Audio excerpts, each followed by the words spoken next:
Right, so this is the very first session of this homebrew campaign, The Shadow of the Fae, and it's a prologue session, and this is just because it's being recorded, so I'm pointing it all out. So this is a pre-game session where we're just gonna introduce your two characters, bring you together, and get you to the starting location where everybody else is gonna be. Because of the nature of this type of session, it is going to be very railroady because I've got to get it from A to B to C. But I've left areas in it for a bit of role play and stuff like that, so you don't have to just think you've got to get to where you've got to go. So one of the things I am introducing in this campaign is we're both familiar with VLDL D&D. So I thought that Rob's hero point system is much better than the initiative system. Not the initiative system, the inspiration system. Inspiration, yeah. So I'm going to be using that. So you can have one hero point per session. You can both start off with one in this session. So you both mark inspiration on your character sheets. So just so that everybody is aware, you can use that hero point to re-roll any roll. You can use it to make me re-roll any roll, or you can use it to do something especially heroic without having to do lots of stupid checks to get it over and done with. However, if you use it to re-roll or use it to make me re-roll, you must accept the new roll, no matter what it is. So it's quite powerful because you can do it after the fact, but it could also lead you to it getting worse. So we're going to be doing that.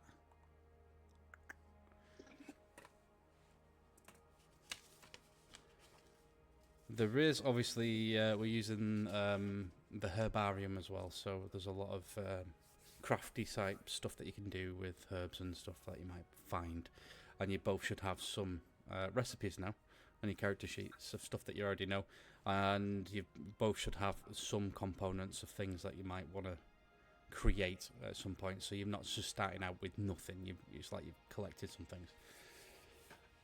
So without further ado, we're going to start with I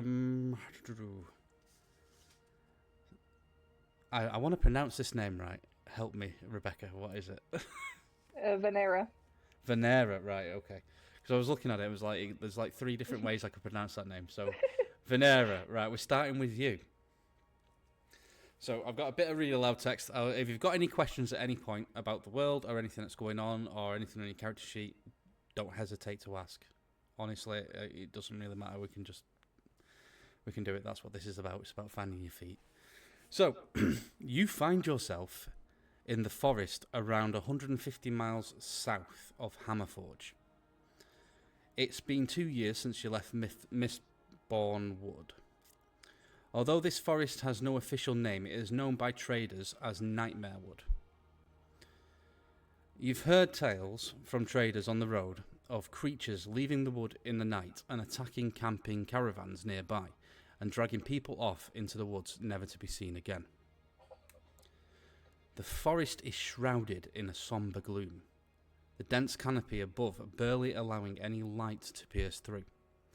A steady, relentless rain drips from the leaves, creating a melancholic symphony of droplets hitting the forest floor, which is carpeted with a thick layer of decaying leaves and twisted roots.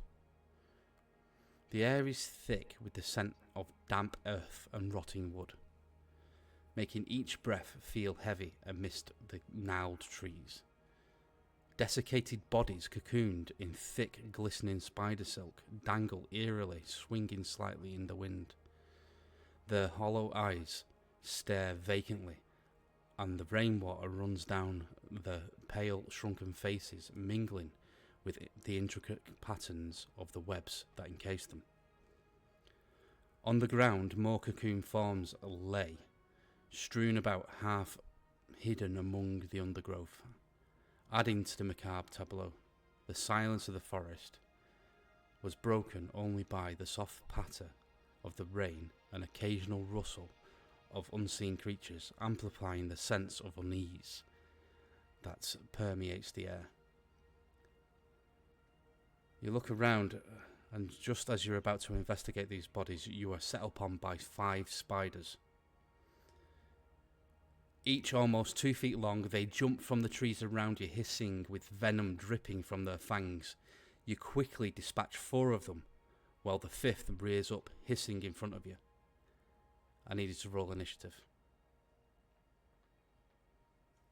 And I am going to...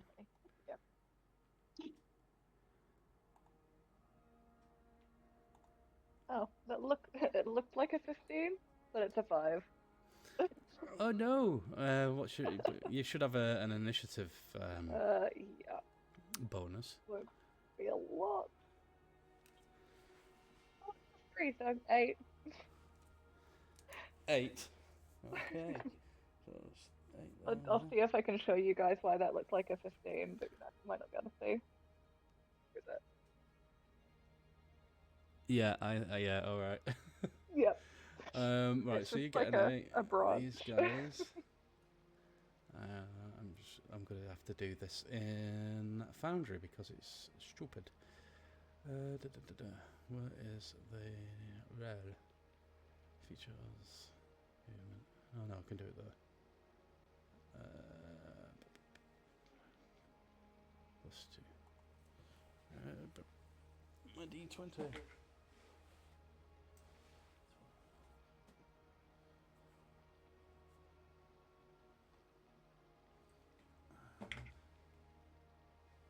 Well, really.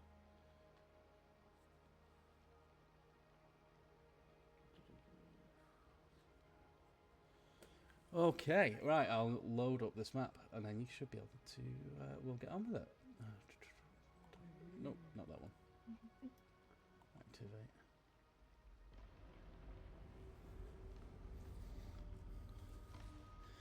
Let me know when you're loaded.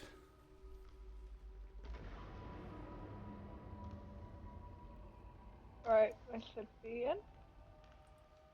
Can you see everything okay? Uh-huh. Right, okay. So, this spider rears up, and it goes to attack you. It's going first. It's going to try to bite you. No.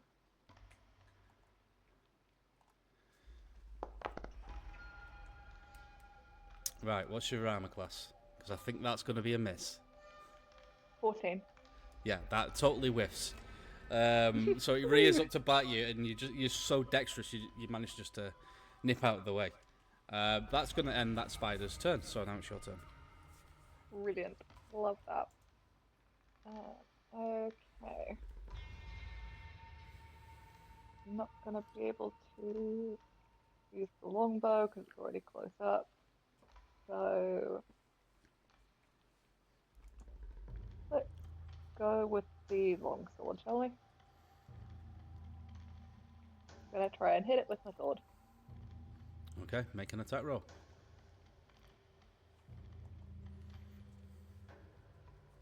14.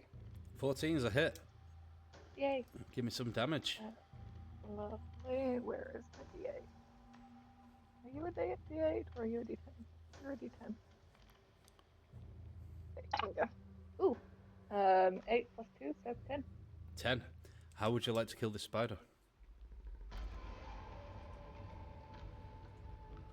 Gonna just pull out the longsword and just drive it into one of its big googly eyes. Straight through the eye. Excellent. So you stab this spider straight through the eye. It comes out the other side of its head and it just drops in front of you, making the 5th kill. As you dispatch what you think is the last of these spiders, you hear a rustling coming from the bush, from a bush nearby. You turn to face the direction of the noise as a voice rings out from the treetops. Look out! An arrow flies out from the treetops. And I've got to make an attack roll. Is it going to hit? Oh yeah, that's going to hit. So, let me just... do some damage on that one. Normal hit. Nice.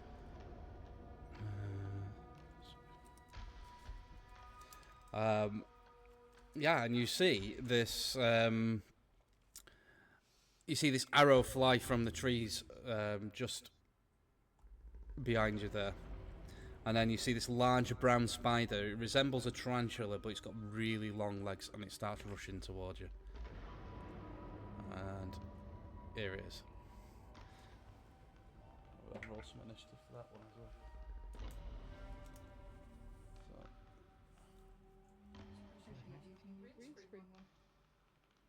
Oh no. Right, so this one is actually going to go before you and all, unfortunately. So this one is going to run 5, 10, 15, 20, 25, 30, 35. It can stomp on them, the bodies, and come right up to you. Which is then it is going to try and bite you. So your armor class was 14, yeah? Mm-hmm. So it rears up, even though it's, well, I say it rears up, it's a bit bigger than you. Oh, that's going to hit with a 22.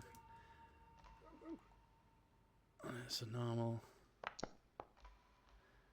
And it rolls a 1 on the damage, so it's a total of 3. You take 3 piercing damage as this spider rushes you, and its giant fangs seem to bite more into the armor that you're wearing rather than your body. Yeah, come at me, bro. So that will bring us to your turn. Alright. Well, it's in melee, so I'm just gonna go with the long sword again.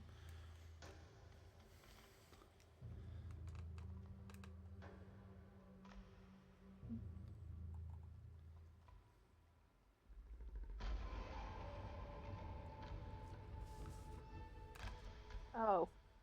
Right. That is a 9. A 9 to hit. Yep. As you swing with your longsword, the spider just lifts the legs up as you're swinging, and you just miss. It goes underneath its legs, and they just come back down in sequence as your sword passes by. Awesome. That brings us to the top of the round. At this point, you see a figure in the tree.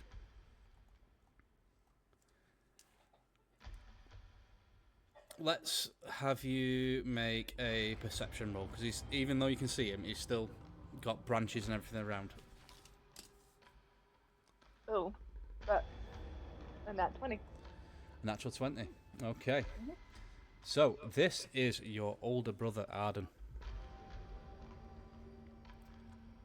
You haven't seen him for a very long time. He takes out his... Well, he's still got his longbow out. And he goes to attack this spider. And with a 16 on the die, that definitely hits. So he's going to... Let's get you some damage. Oh, another good hit. That's... So you see this arrow, again, leave his longbow. Goes flying towards the spider and sticks right in the back of the thorax of this spider, and the arrow's still going. Right, that brings us to the spider's turn. At this point, I think the spider is going to see your brother more as a threat at the moment, and he's going to start going over 5, 10, 15, and then he's going to climb the tree. So let's say he's 15. Yeah, let's say he's 15 feet up. So the spider goes up the tree by 15 feet. He just climbs up and then tries to attack your brother. Classes that. So attack. No more. And that's a miss. The spider's rolling like poo. So that brings us to your turn. Cool. Am I mid-combat able to get a different weapon out, or do I have to stick with the longsword? Right, so it's a free action to draw a weapon.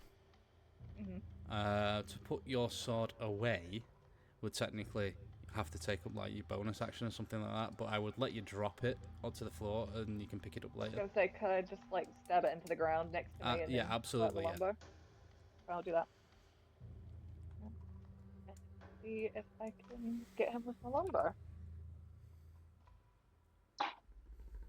Oh, I can't. Spoiler alert. And that one. Oh no. Okay, so make sure you're marking arrows off as well when you're using your longbow. Okay. So you take aim, you let loose, and the arrow the fletching of the arrow must catch your hand as you loose the arrow, and it just goes, tumbles and hits the ground. I don't know if you've got any bonus actions that you might want to do.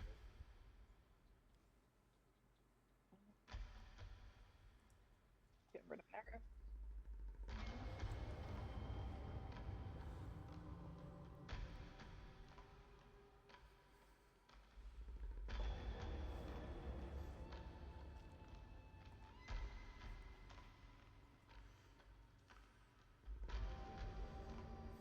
Yeah, I don't think I've got anything. That's absolutely fine. My incredibly useless turn. Right, so at this point, Arden is in melee combat with this thing. He's going to drop his longbow. You can see it come clattering out the tree. Draws a short sword and it goes to stab this guy. And let's see. Normal roll. Yeah, and he misses. So as he's fumbling about trying to get rid of his bow, he pulls the sword out and goes to stab and hits a branch instead. The spider hissing goes to try and... Yeah, he's going to try and do a bite again.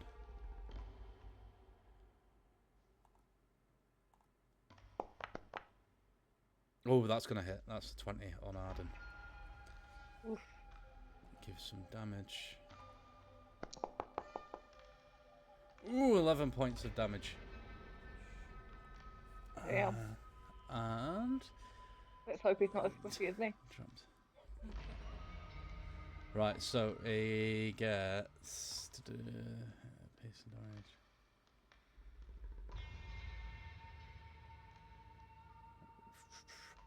One d10 plus 3 plus piercing damage. Right, okay, we're gonna have not used that ability on this one, so that is gonna drop him.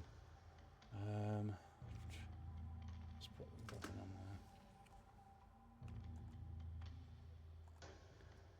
there. All right, so that's the spider's go. You've not done any damage to it yet, so it's not really that bothered about you. So it's just going to try and stay there and attack your brother. Brings us to your turn. Well, let's give that another go with the longbow. Hopefully better than the net one, but we'll see how this pans out. Come on. 18 to hit that time. That definitely hits. Yay. Alright, what's the damage? Hold on, D8 plus 3. 9 points of damage. 9. Excellent. So...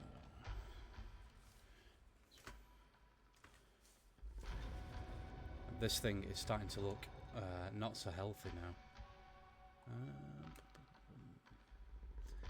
don't think I've got a condition for that, do I? I know. Oh, that'll do. Put bleeding on it. So yeah, it's now that arrow you let loose. It goes straight into its tail end and buries itself all the way to the fletching. Brings us back to the top of the round. Arden's going to try and hit it with his short sword again.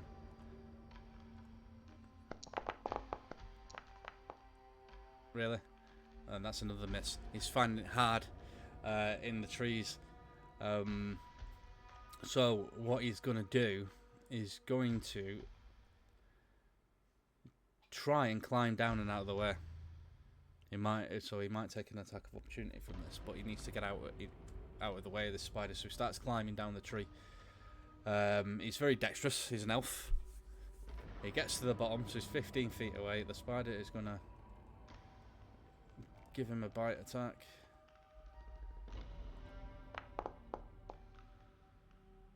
14.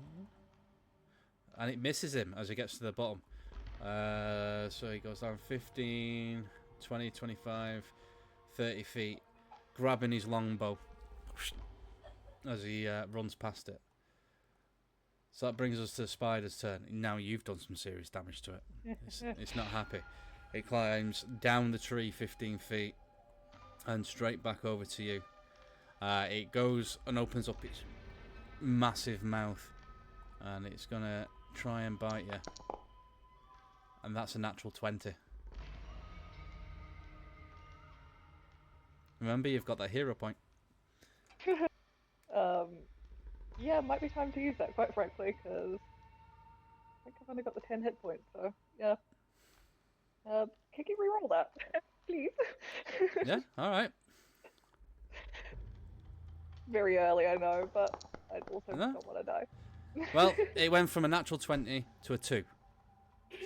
So it runs down, goes to bite you. It looks like it's about to get purchase on you, and at the last second, it's almost like a bit of precognition. You see it coming, and you think it's probably going to kill you, and you just duck out the way at the last second, and it bites down hard on the grass. Stop, right. drop, and roll. It's your turn. He's in melee now, isn't he? He is, yes. Am I still close enough to pick up the long sword? Yeah, you said you just stuck it in the ground, didn't you? So I'd say it's pretty much right in front of you. So if you drop your bow, you can just pick your sword up. Yep, that's the plan. Okay. 15?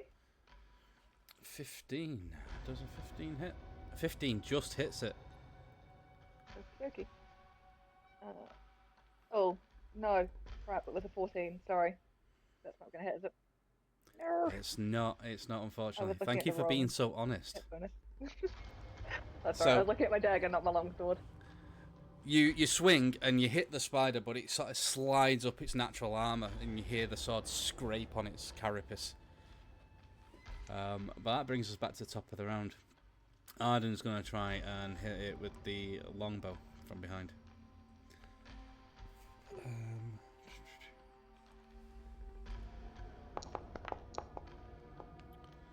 It's 23 to hit.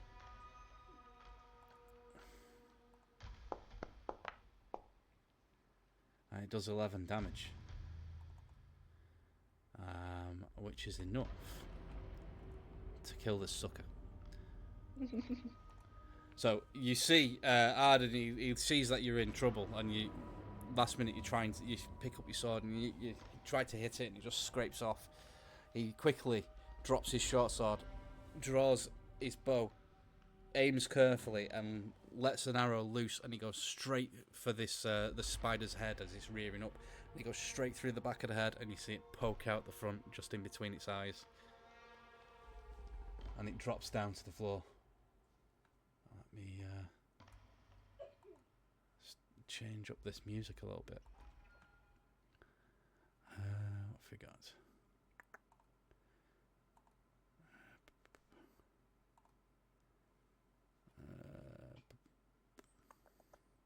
I'll do.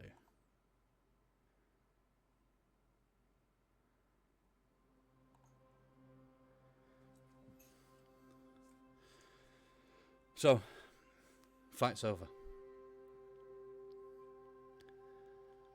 You see your brother standing there. And he walks over. And he says, "Well, you're much stronger than the last time I saw you." Well, it's been a long time, brother. Look after myself for a very long time. And she's saying that she's starting to clean the mud and blood off her sword.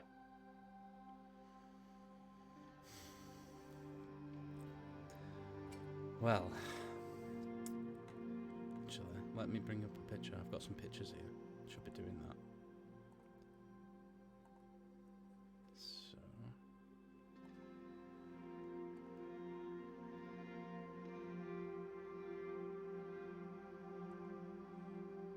you got the picture up? Did it come up for you? No. No? Do I need to be in like journal or something, or? It should just pop up. Hold on a minute. Show to players. Create a player viable handout. Alright, okay. Oh yeah. I pressed the wrong button. Okay. So that's Arden. He's very handsome, even for an elf. And he knows it. He says to you, I've been trying to track you down for some time. I only caught your scent about 10 days ago. And you've been following me ever since? Following? Yeah, I'm keeping an eye on you, seeing how you're doing. Well, I appreciate the help, but why after all this time? Well,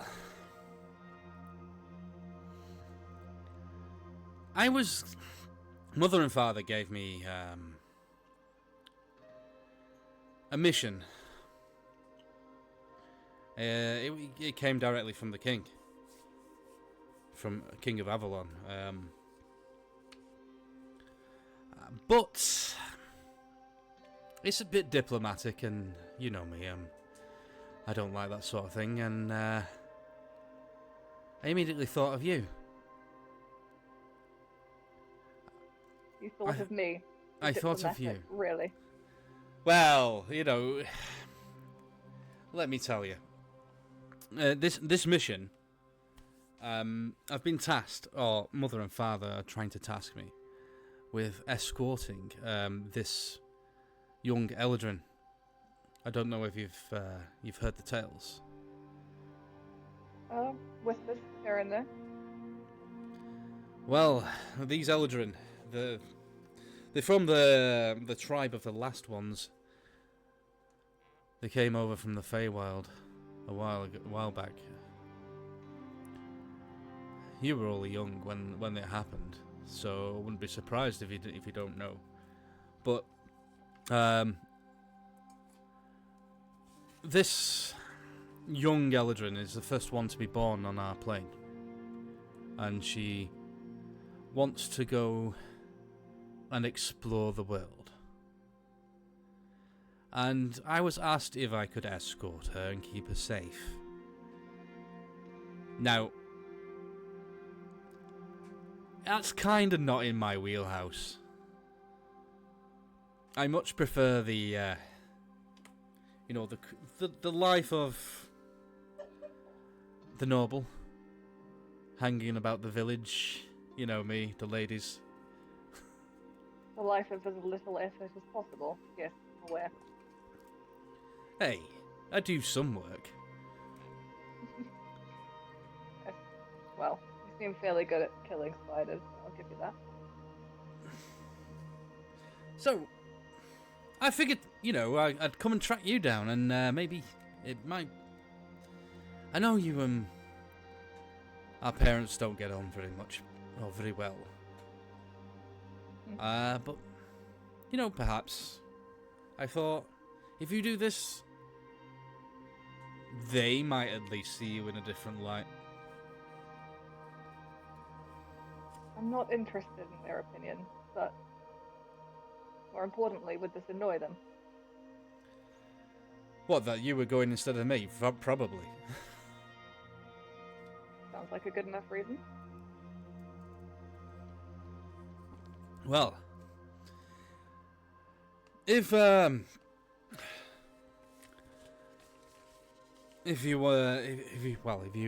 agreeing to do it, I've got a boat waiting.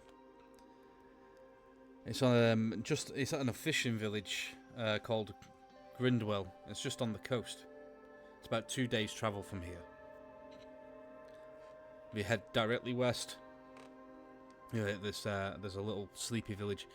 There's a sailing ship there, and there's a guide that'll take you to the Eldrin village. The guide's called Doric. He's a bit of a laugh.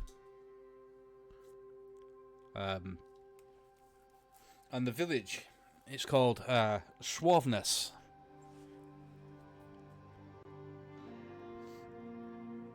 Well, he knows the way. It's deep within the woods of Avalon.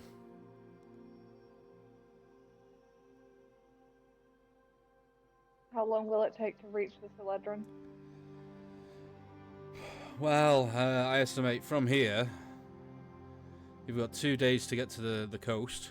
It's about a 2-day trip on the boat, and then 4 days through the forest. See. It's a bit of a trek, but I mean, with the amount of walking that you've done recently, that should be nothing. It's no problem. What would you tell Mother and Father? I think I might avoid them for the next few 10 days. Might want to call that a century.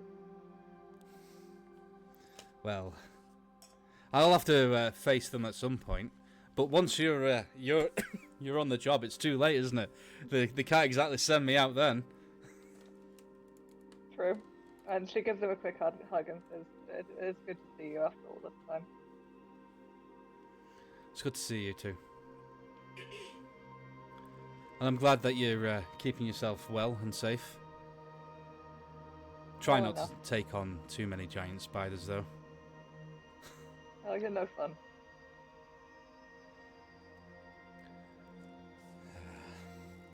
Well, I can escort you to the edge of the forest.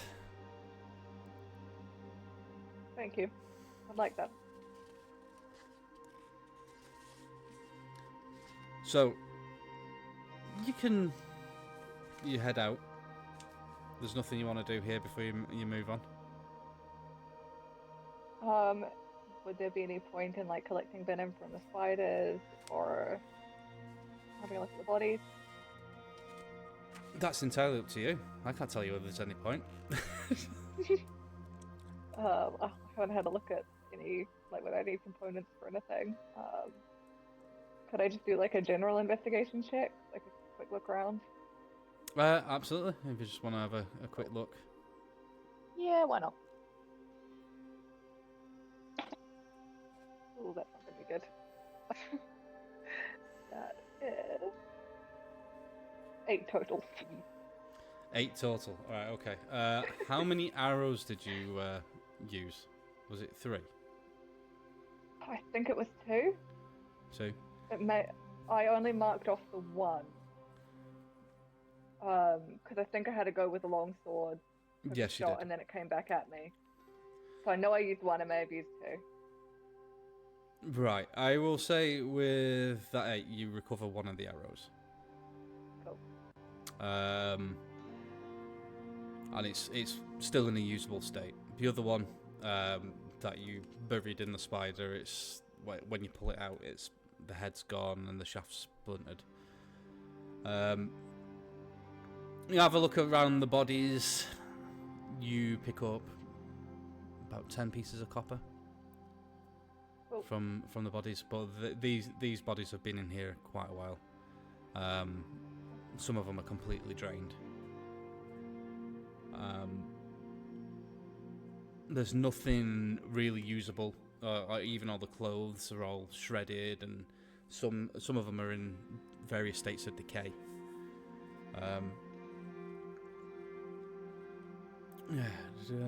Yeah, I can't give you much more with an 8, I'm afraid. No, it was pathetic, so that's fair. Alright, okay. You head out. It takes you the better part of the rest of the day to get to the edge of the forest. At the edge of the forest, Arden claps you on the shoulder and says, well, I'll make my way home the long way. It's a good few 1,000 miles from here. I'm sure I can make a trip of it. Good luck. I know you can handle yourself. But here, as a parting gift, take this, and he holds out his bow. Are you certain? Absolutely. You give me yours. Let's call it a trade. Alright. I'll hand mine over. Okay, and you get his bow. His bow, it's a long bow, but it's very intricately decorated. It's been painted, with elven designs. It's a slightly higher poundage than the one that you're used to, but with a little bit of practice, you'll get it no problem. You can add a +1 longbow to your inventory.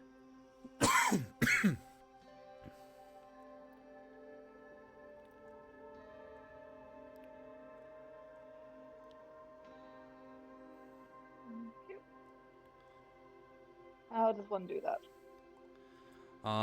You'll go to manage inventory on D&D Beyond. Type in longbow, and they should come up. Longbow +1, awesome. And then remove the other one, yeah? Correct. Yes. Like.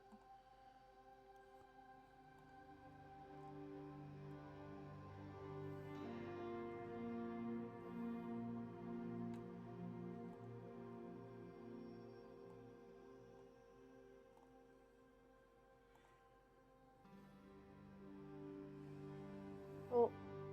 Done?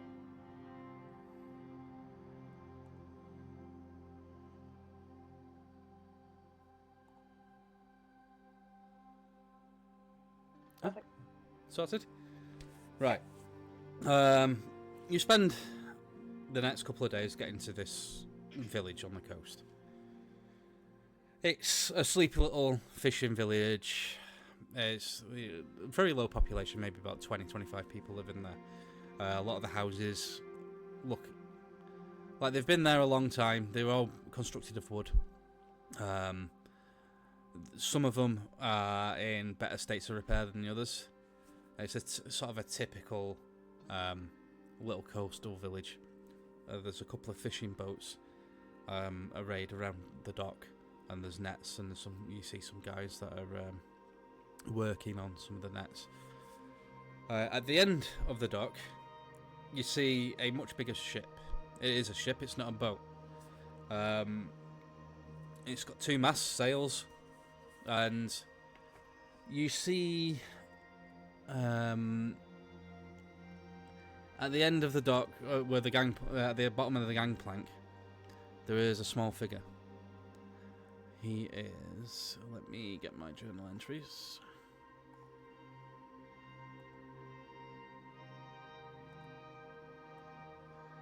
Is a little satyr with fiery curly red hair and a big grin on his face. And he sees you walking up, and he starts waving. Are you Arden's sister? Just kind of looks down at him, vaguely bemused. Yes, I'm Vaneryra. Ah, he said he'd send you. I'm Doric. Doric Stilt. I'm going to be a guide. She's desperately trying not to roll her eyes.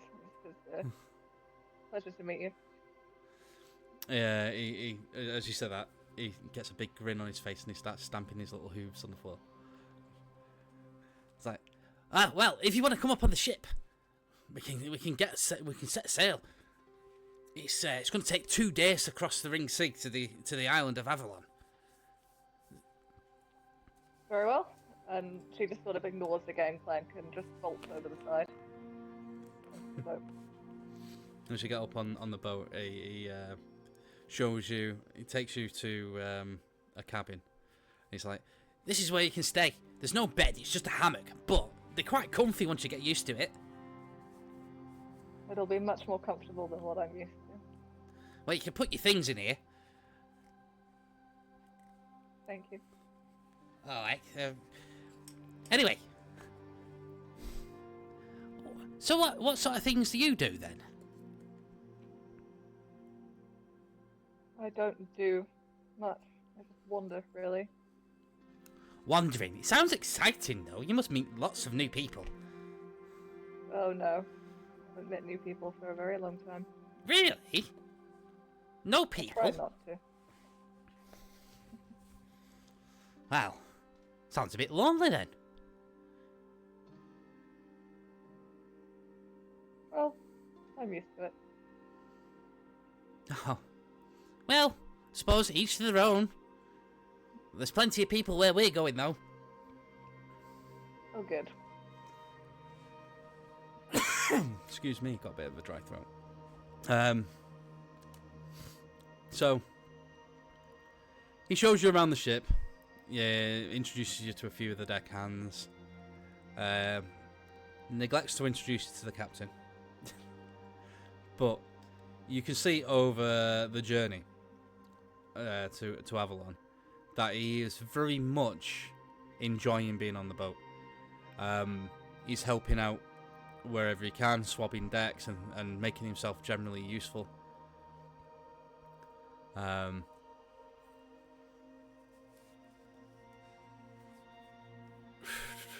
You give me a perception check. Bloody hell. No, not good. Well, with the +4, it's 11, so not tragic. Oh, well, it's better than average. So yeah, you notice him. He seems to be enjoying being on the water. Once or twice, though, you could swear that he was talking to somebody that wasn't there. Okay. Right, so with that, I am going to take us back to the splash screen. And we're going to move on to Maeve. I had my mic muted so I didn't cross over. No, that's absolutely fine. So, Maeve, would you like to describe the village of Suaveness for me? I do have a picture that will help. Yes. So it's not really a village per se, but more of like a very large tree. Very neatly done. Thank you. Or at least I thought I had a picture. I gave you a picture ages ago. Yeah, no, I just don't have it in here for some reason. Let me just see.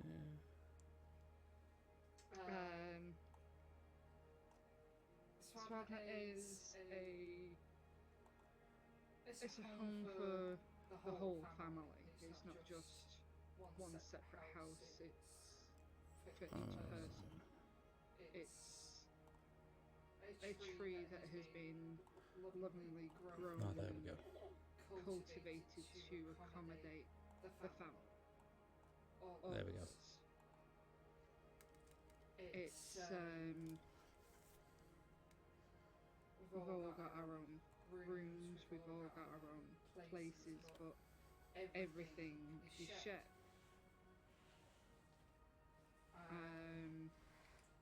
Think the elves of Rivendell crossed with the elves of Rotherham.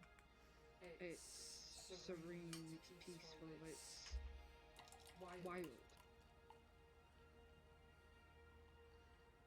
And it's the home to several elves with trees, lots of twigs and leaves in their hair, and it just fits this environment. Excellent. Can you describe your character?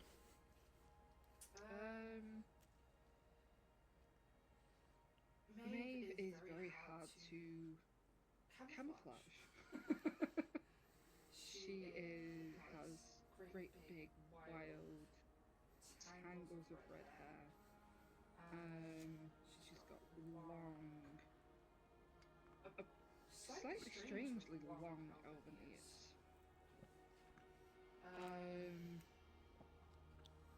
She's very slim, very slender, very bubbly, very she's not very charismatic, but she's got that life, that energy around her. But she's not afraid to get in the ship. She will roll around in the mud, she will help her family hunt, she will do anything that it takes. But with the crossing and being part of this family, she's almost been pushed into the arcane knowledge of this world by the High Elves of Avalon. So she's very, very intelligent for her age as well. She's very studious, she seems very connected to the weave.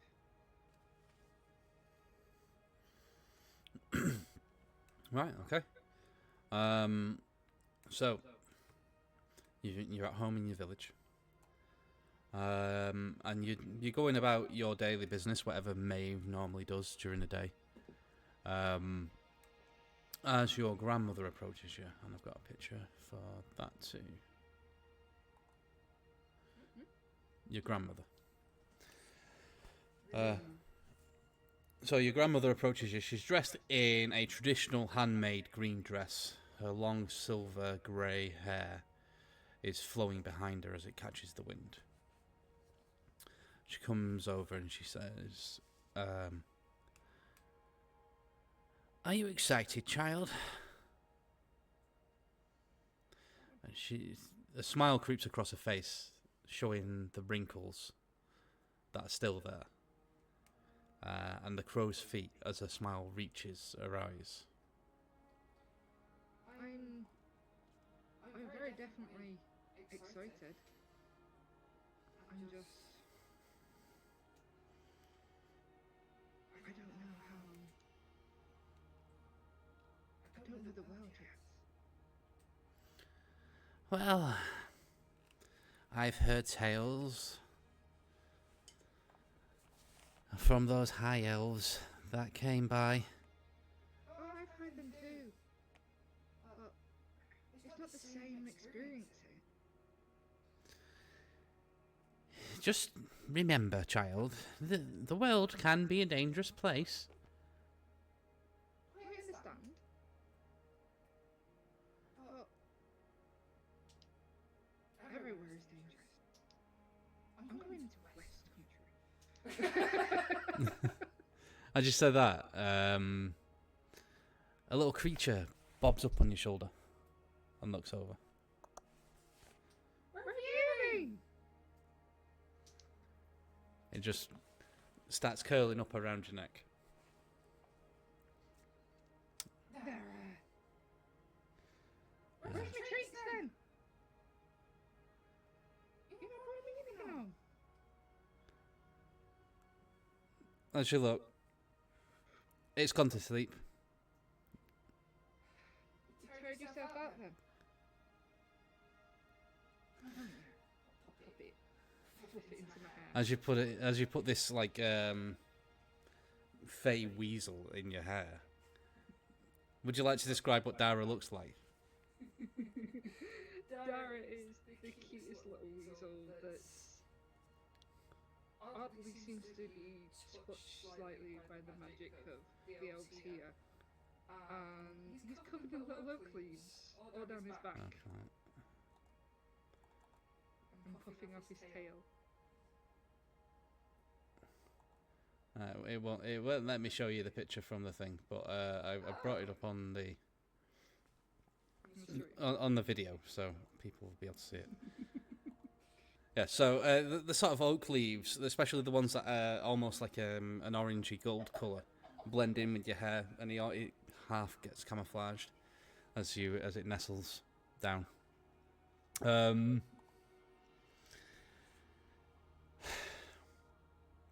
So your grandmother Riona. He's not listening. She's like, I don't understand why you talk to that thing. She just shakes her head. Can't talk back with smiling. She's really. Well, just don't tell me you're taking that thing with you. Of course I am. I'll be here to talk to him. Well, just remember to keep him safe. Of course I will. Now, before you go, you do remember what I told you about magic, don't you? About the wave lines. Yes.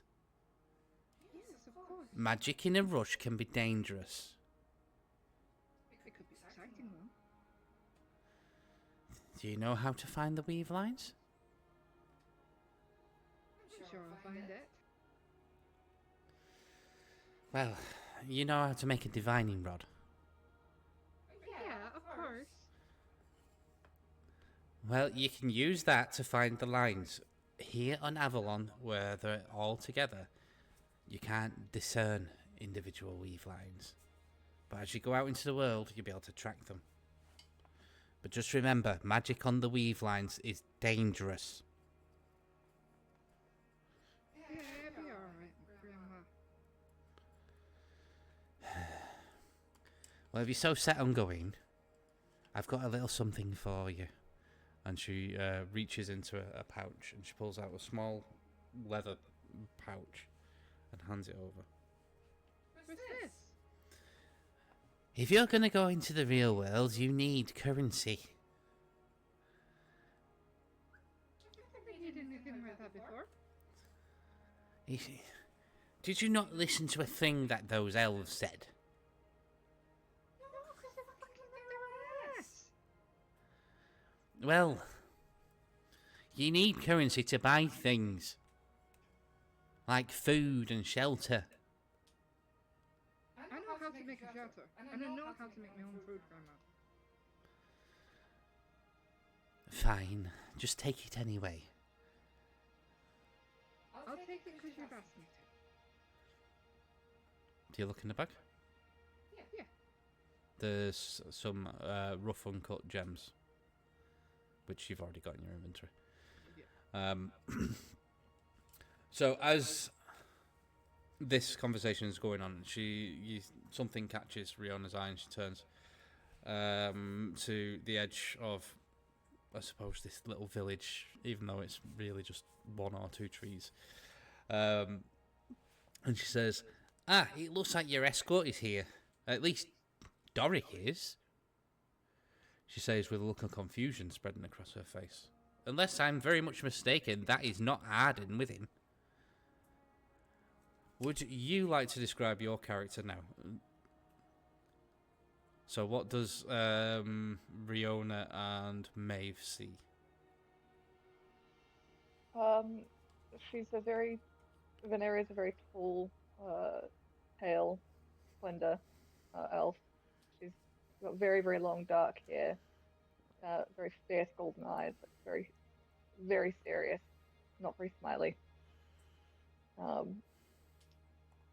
And moves in a way that's very deliberate. Seems like she's used to both hunting and being hunted, I would say. It's the way that you'd kind of get from her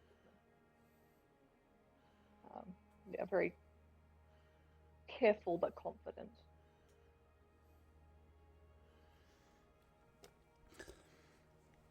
Riona approaches. Do you follow Maeve or do you stay where you are? Yeah, I'll come and see. Okay, so Maeve and... A little bit like... Okay. So Riona approaches and she looks down at Doric.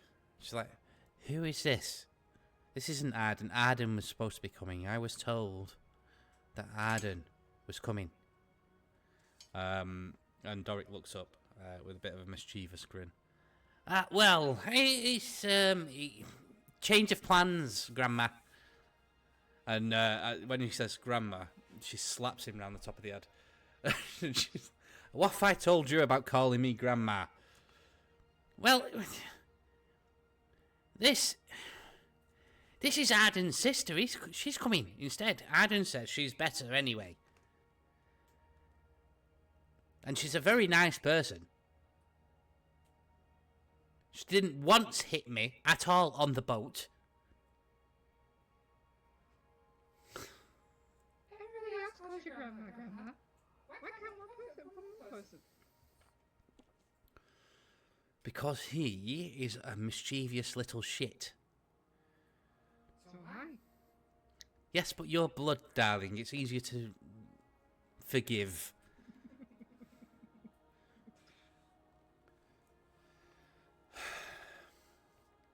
So, well, Arden's sister, seeing as Doric won't tell me your name, what's your name? Vaneryra, and she doesn't quite bow, but just inclines slightly. Well, Vaneryra. Are you going to keep my Maeve safe? She's only young. Mind you, you only look young yourself. I'm old enough. You notice, actually, that Riona does look old.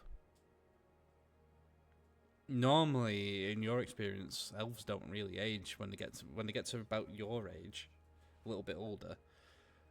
The aging process sort of stops, but she definitely looks old. She's got wrinkles, long grey hair.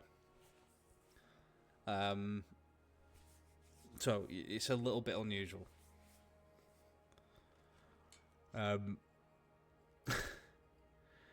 Well, if you can keep my Maeve safe, she's a bit of a handful, or she can be. I'm sure I'll manage. I'll manage better than Arden would have anyway.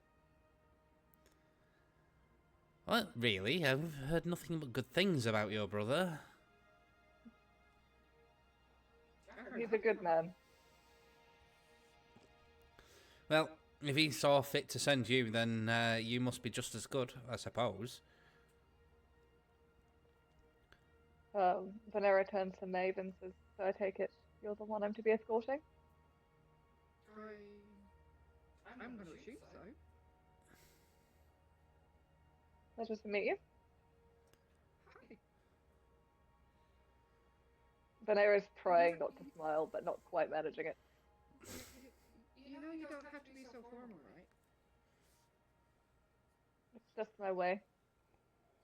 It's all the elves' ways. Apart from the family. I'm not Doric, like other elves. Doric looks up when you say you don't have to be so formal and goes, What do you mean, not so formal? She's a princess, nearly. You're a princess. Not you. Oh! Am I? Well, the elves treat you like one. I don't know.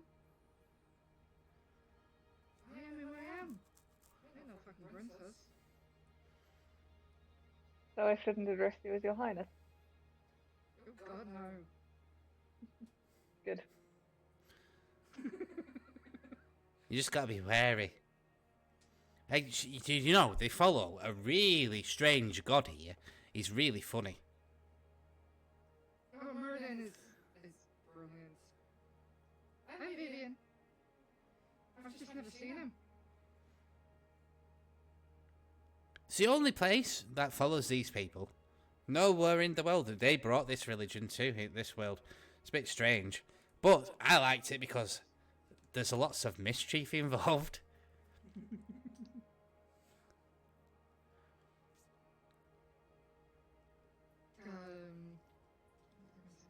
I've lost.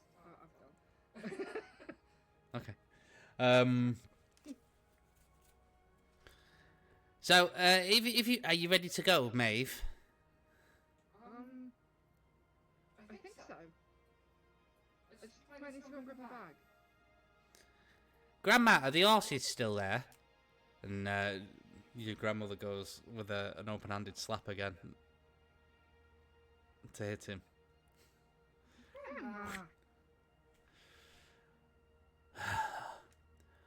Okay, child, go and get your bag. Yes, the horses are still here, Doric. They're on the edge of the village, at the hitching post. Wait, you didn't even have a horse. Why are you asking for one now? We've got to go a long way.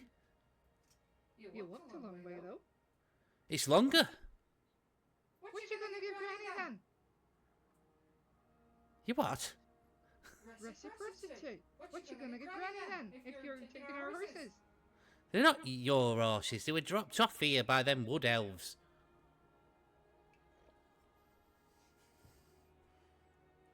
And we gave them a fair price. The horses are coming back.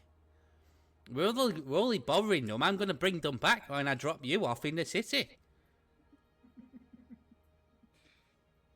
You better add too.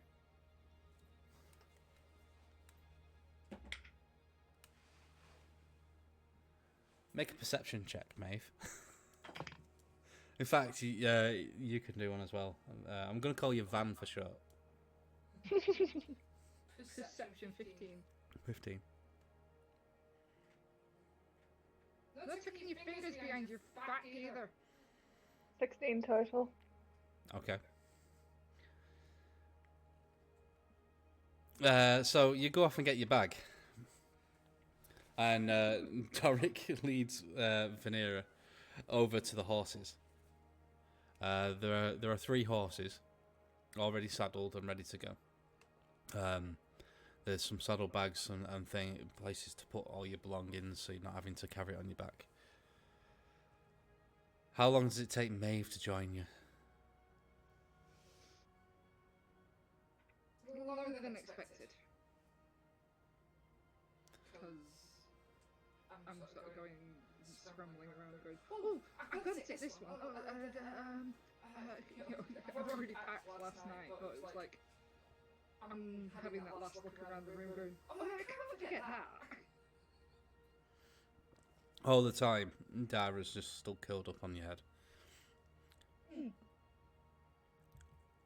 So you make your way to the horses, and as you get there, you see that Doric is sat in the saddle of the largest of the 3 horses, which looks rather comical at his 3-foot stature and his little goat legs.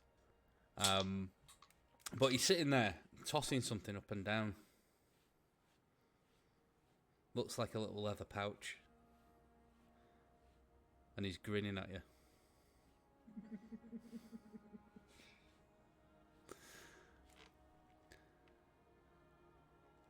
It's like, you might want these back if you're going to the city. Sorry, I'm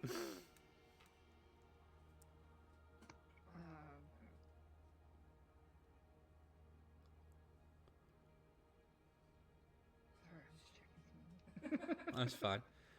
So, you want to talk about reciprocity? Trying to make me into a thief? Well, I thought I'd show you a lesson. Well, you just proved my point then, didn't you? No, because I'm going to give these back, and he throws them at you. And it's your little bag of gems. As I catch it, I'll like flick a little like mini fire, a little spark, sort of like his face. Okay. with prestidigitation. Okay. Just sort of like a little in front of his face. Right, okay. So, if you're all ready, let's hit the road. It's a long way. It's going to take us, I've got this written down somewhere, 14 days to get to Rpers, which is the port that you're going to. And then I got told that you're going on a ship and you're going to go to a big city.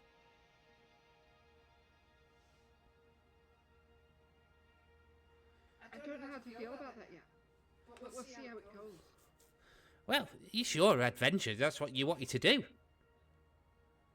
Well, yeah, it's what I wanted to do, but I don't know about this world. That's what you've got me for. Exciting, but Yeah, I'm sure your friend here I'll show you around. She's been all over the world. She was telling me tales of her wandering. How many cities have you been to? No cities. Not for a very, very long time, anyway. But I have been pretty much everywhere else. Alright.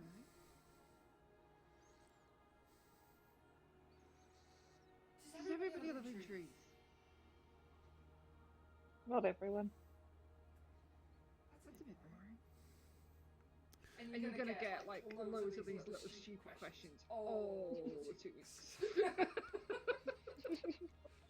So when you say, does everybody live in trees, Doric just looks at you like, Not even all the elves live in trees. Come on! I've not been out of this place. I'm going back to country again. here, have you plotted dictators yet? I keep trying to go into Scouts, so that, don't worry.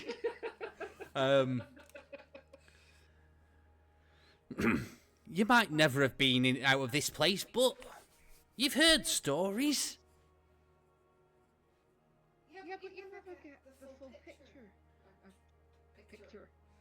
Picture? You never get the full picture when somebody's telling you, or if you're just looking at a picture in a book. Well, you'll see, Rpers a pretty big... I suppose you could call it a city. It's one of the elven cities. High elves built it. Oh, they're the ones with the stick up their arse. Vaneryra laughed at that. I'm not actually saying anything, but proper laugh. Hey, they're not so bad. The king isn't so bad. He rules the all of Avalon, and he leaves you alone. It doesn't matter about them leaving me alone. It matters that they've got a stick up their arse. Well, they do like the rules. They don't like poor old Doric in their towns, though. I know that. But you're so much fun. Yeah, but sometimes they take it the wrong way when you just borrow, like, you know, a couple of silver pieces out of somebody's pocket. What'd you put back? Well, I put something back. You know, like interesting acorns and things that I find that... And they don't accept it. No! Why not? They say it's not the same as silver. It's not worth the same. Took... Oh, look at them. Yeah, so, and at this point, I'm going to say that you're all on the road. You know, you've started walking. He looks, he says, so I'll take you to Rpers, but I'm not going into the town. You'll have to go in there on your own. But I'll show you the way. I'll point out where you've got to go to the dock. But I can't go in there. They won't let me. Last time I was in there, they tried to put me in this little room with bars. I have a feeling their idea of reciprocity might not be quite the same as yours. You're probably right there, you know. I never even thought about it. Hmm. I wonder what them high elves want then for a couple of pieces of silver. Maybe a couple of pieces of copper. Well, copper is pretty, isn't it? Especially when you shine it up. I know it's good. Same Maybe colour as they're your hair. just like. Maybe they're just like an agreement on what to swap. Nah, maybe. I mean, nobody round here likes agreements. In fact, we tend to stay away from making those verbal agreements. It can get a bit messy. I don't much like them either, but they do keep you out of small cells with bars. Right, so I am going to call a 5-minute break. And then we'll carry on. We're actually not far off what I've got down here anyway. Back after the break, here's the world map. I'll just zoom out for the video.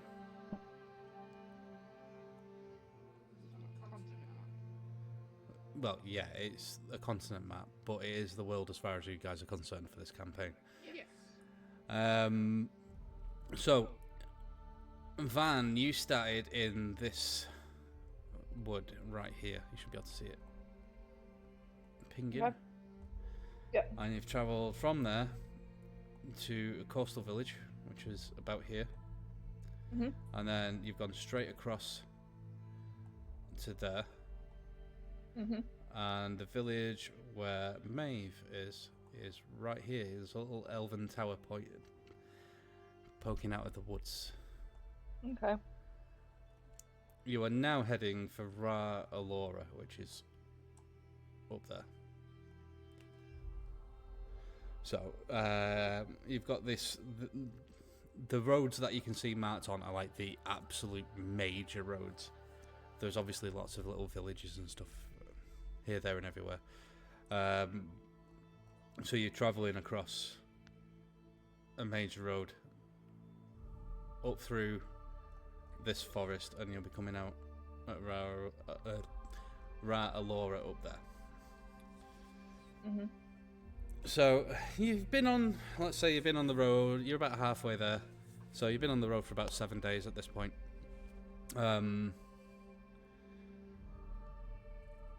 So Van, you have the highest passive perception out of the two of you. Mhm. You've noticed that when Doric thinks that you're not paying attention, he seems to be muttering to himself and getting quite animated with his hands at times. And then when he notices that you're looking at him, he stops. And he's been doing this all the time when you've been on the road. And you kind of notice something similar on the ship.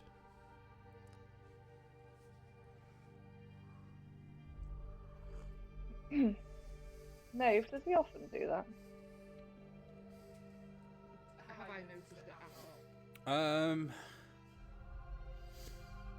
Because Maeve's a bit ditzy, give me a history check. That's a no. That was a 1 dice. 1 plus... I know, hang on. History 4. 4 total, you got a 3 to history, wow. Yeah, no, you don't really notice. You're talking to, like, Dara all the time, so it's not unusual for somebody to appear to be talking to themselves. Where was he doing? To himself all the time. You haven't noticed? No? Right, I guess I'll ask him then.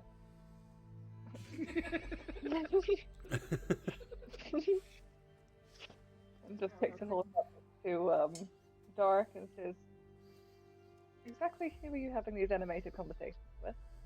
And then you find Maeve in the back just like making little flowers and putting them in her hair. Hey, shut up. What do you mean? What do you mean? I'm not having conversations with anything. I've travelled with you for weeks. You think I wouldn't notice?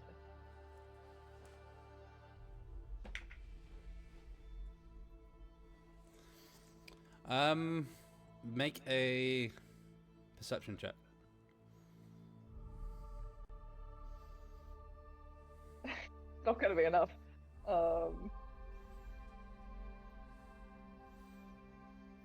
6. 6.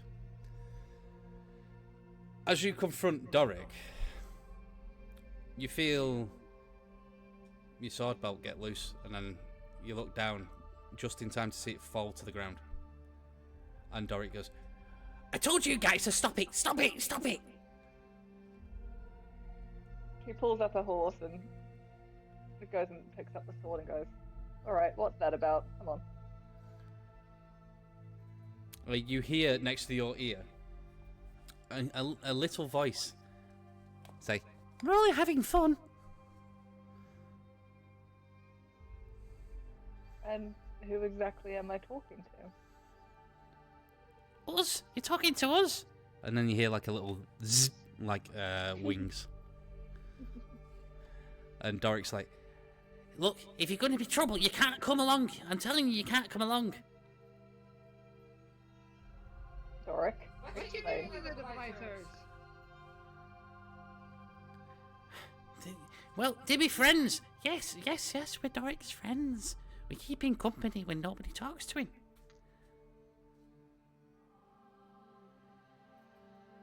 And you help him exchange things for other things, I take it? That is slander.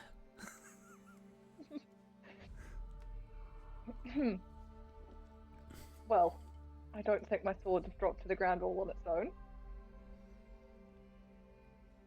You hear a little laugh, and then 4 pixies appear as if from nowhere, buzzing around your head.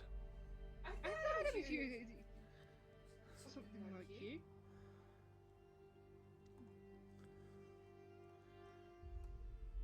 What are you doing? We're just trying to have fun. No.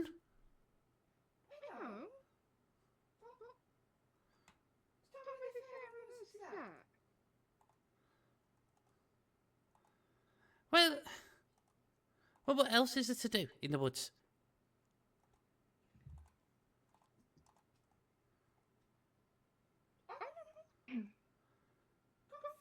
Somebody else to fuck around with. Make a persuasion check. Probably not, because I know my charisma's shit. Yeah, 8. No, I think we'd much rather play with you.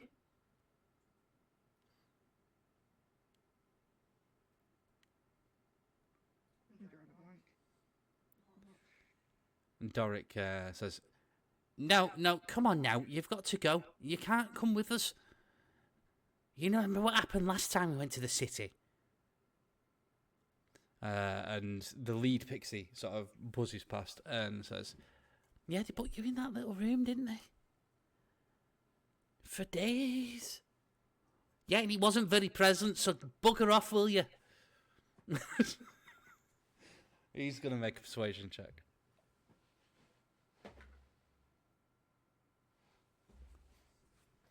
What's Doric's charisma? All right, yeah, I didn't do his sheet, so it's just 10 across the board. But he rolled a 16, so I would say that would be a pass in this situation. So they go, But, Doric, it's not fair.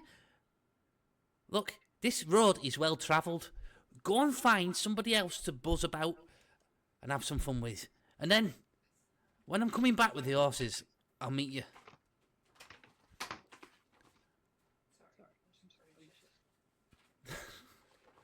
All right then. And they start flying away off the road towards the woods. But just before they get to the boundary, they vanish one after another. Just in a little spark of arcane energy. Friends of yours? Well, yeah, I mean, you know, I help them, they help me. Yeah, you can't trust pixies though. West Country again.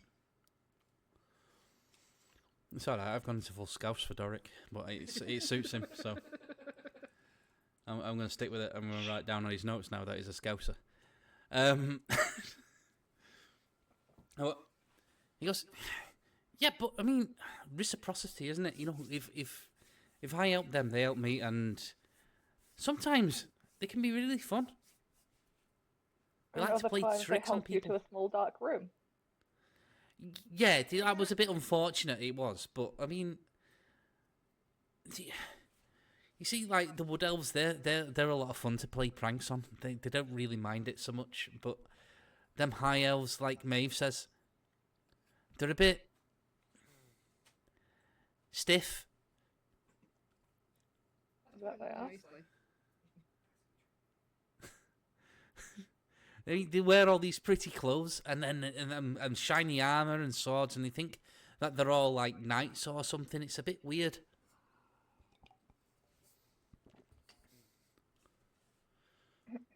I'll just make sure your little friends know not to mess with us next time. I'm sure they'll be fine. I mean, Maeve knows them. Yeah, and we've told you about them before. Yeah, but we're just going to have a little bit of fun. But either way... Fun. And then there's getting a stick up your own ass. Well... Yeah, well, they're gone now anyway, and they won't bother us for the rest of the trip. And he just, like, turns his horse and starts walking on. Remember, we don't speak no falsehoods. Alright? I know that. I took the oath. Well, don't forget it. I'm not lying, am I? Like, he leads you on down the road. There was something I was going to say then, and it's gone. But either way. Oh, yeah, that was it. Just any damage that you took, you've obviously had plenty of time for a long rest in this period, so you can go back to full. Oh. And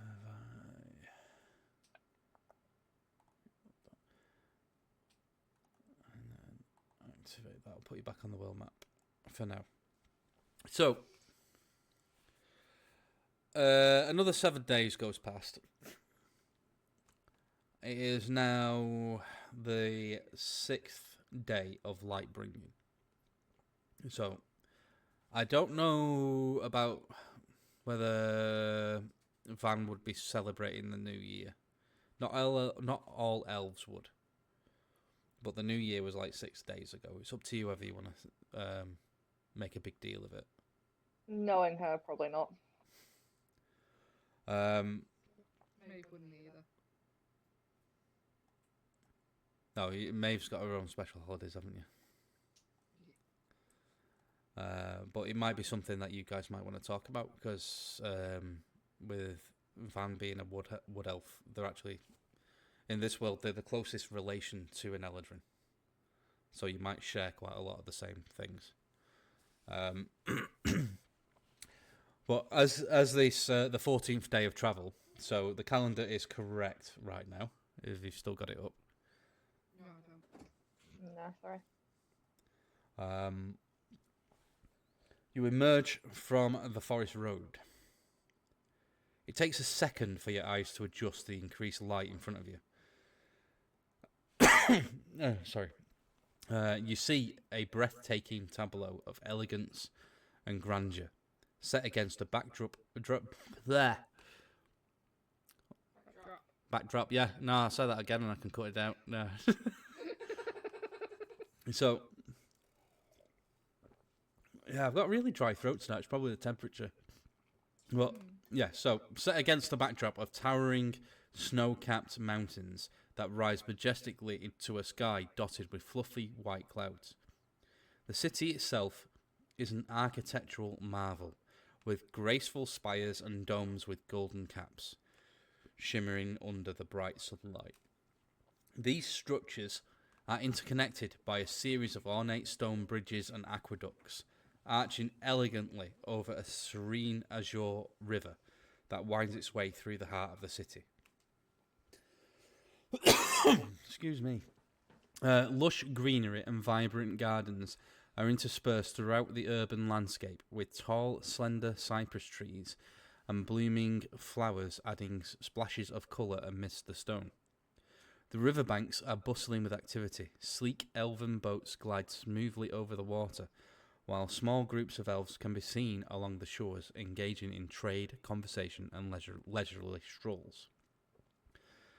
The city's architecture blends harmoniously with its natural surroundings, creating an atmosphere of tranquility and timeless beauty. The use of arches and columns in the buildings suggests an ancient yet enduring civilization, rich in culture and history. The overall scene exudes a sense of peace and prosperity. And I will bring up a picture for you.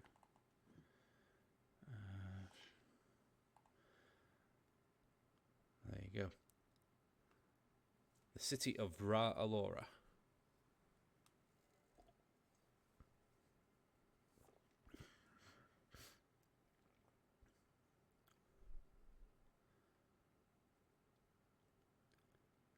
Doric leaves you here. He points towards the docks on the river, and he tells you he would return the horses back to the village.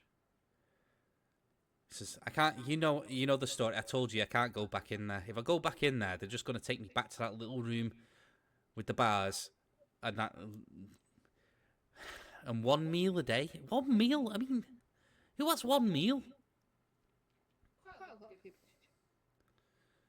Well, do you remember, like, there was, last year it was, near the beginning, almost a year ago, them halflings that came through the village.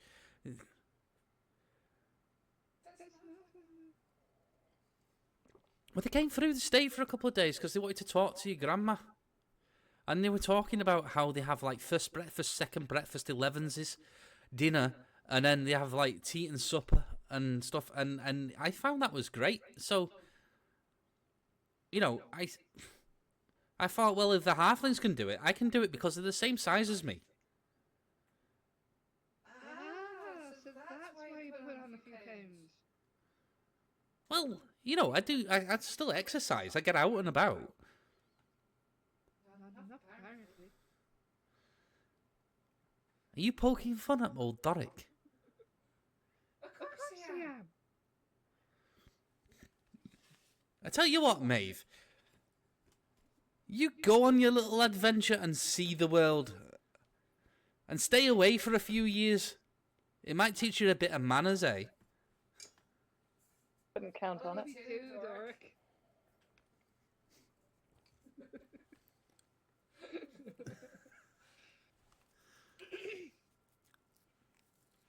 So he points you, basically, he points out the road that'll take you straight down to the docks. I'm going to ask you what you would like to do.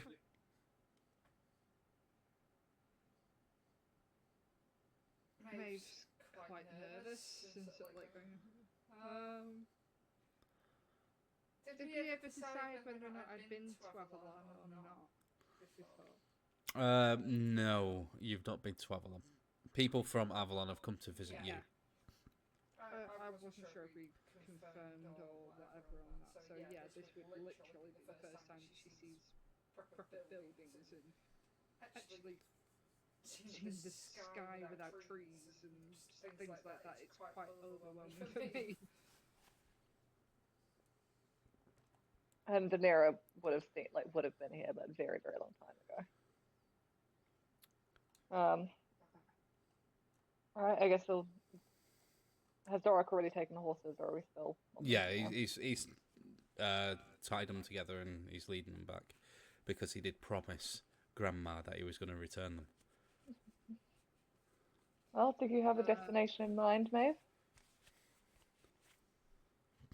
I want to see everything. I got told that the world of man starts at Bridge City. I think I'd like to check that out at some point.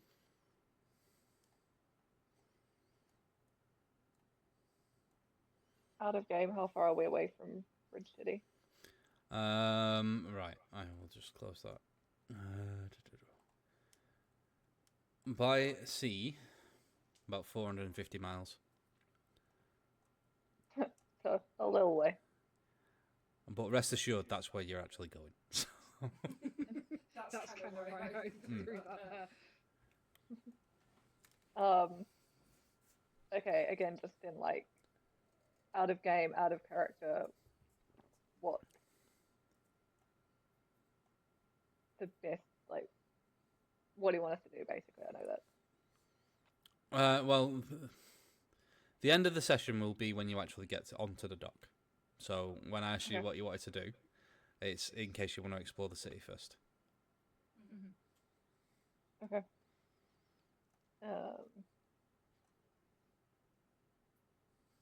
Okay.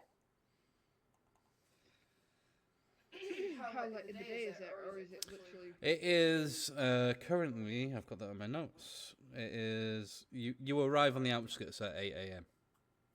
8 a.m. So it's pretty early.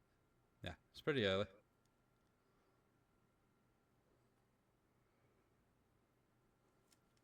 I mean, you can just go straight to the dock if you want. It's absolutely fine. I mean, I'm just giving you the opportunity to do something else if you want to. I'm just trying to think. Because maybe be quite overwhelmed at going into the city. Obviously, she needs to go through the city to get to the docks. And she doesn't know anything about the city. She doesn't know streets and buildings and... Well, you know about roads because you've seen Yeah. roads. And from the picture, you should be able to see that it's not really an overbuilt city. There's plenty of forest and grassland sticking through it on purpose. So it's unusual for Maeve, I would say, at this point. Yeah. But I wouldn't say it was scary or anything because you've still got those. That's why I said it's overwhelming. I didn't say it was scary. Shall we go and find a decent meal and find somewhere to sit and rest for a moment before we head to the dock? We have been travelling for quite a while now, so I wouldn't mind that. Alright, let's go explore.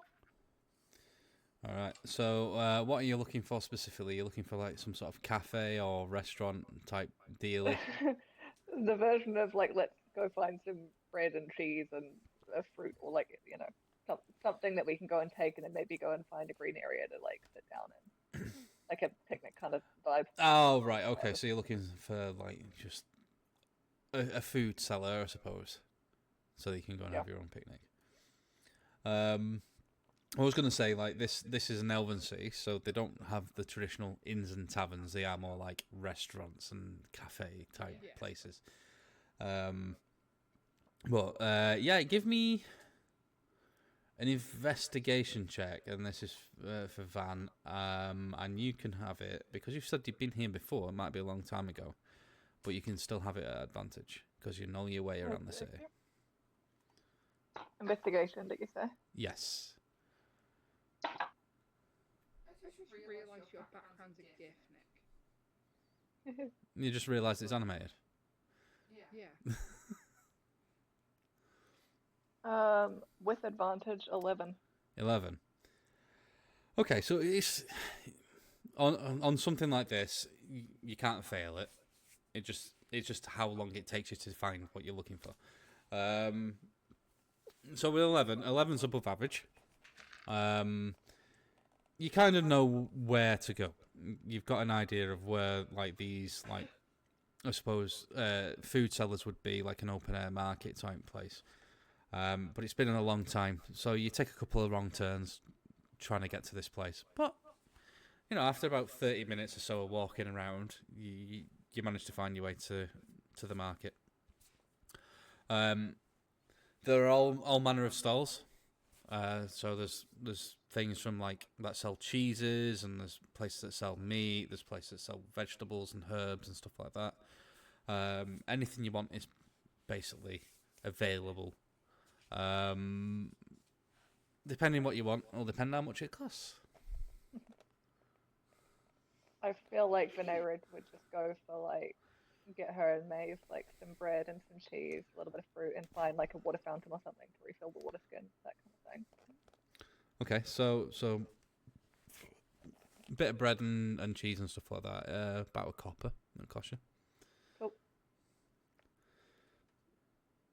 For both of us, yeah, because I'll get some. Yeah, as well. yeah. I mean, this is one thing that you'll learn about the economy here. You're not going to earn a lot of gold, but things aren't that expensive. Until you start wanting to buy weapons and magic items, that's when things really get expensive. But day-to-day living costs, don't really worry about it. Just as a sidebar, Maeve does not have any Coca-Cola whatsoever. Yeah, Maeve doesn't have any money. Yeah, you find what you want. The sellers hand you enough for the two of you. Cost you about, like I say, let's call it just a copper. You get it all from the same stall. It's kind of a normal thing for elves to get bread and cheese and possibly even wine. It doesn't take you long to find like a drinking fountain. There's a fountain actually in the market square, right in the middle. That is, clean water's flowing from it. There's obviously some sort of enchantment on it to keep it clean. And yeah, you get that. You can find numerous green spaces in the city. They're literally everywhere, so you can go wherever you want. There's a green space within, I'd say, 200 feet of wherever you stood. They're that close together. I'll just go find somewhere with a bit of shade and somewhere that's quite comfortable, because we have been on horseback for a very long time, so somewhere with a bit of moss or something to sit on. I will try and find a green space with an oak tree. I'll let Dara run it. An oak tree specifically.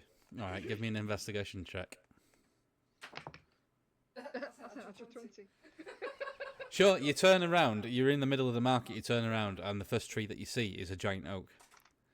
It's about 600 years old, and it's providing shade to half of the market. It's that big. So you walk over, and you set up there, and Dara's like, he skitters off you straight up the tree, gone. Bang my mic.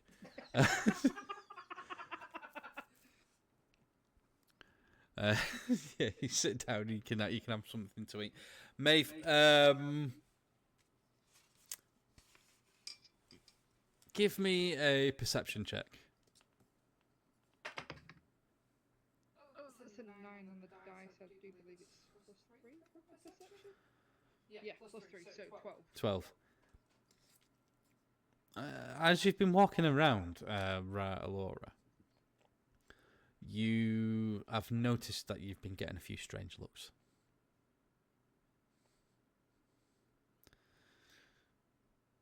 You specifically.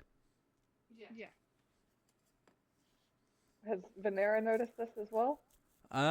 With your passive perception, I would say yeah. I mean, at first, I would say that you probably thought they were looking at you. Yeah. At first. And then you quickly realise that they're looking sort of past you to Maeve.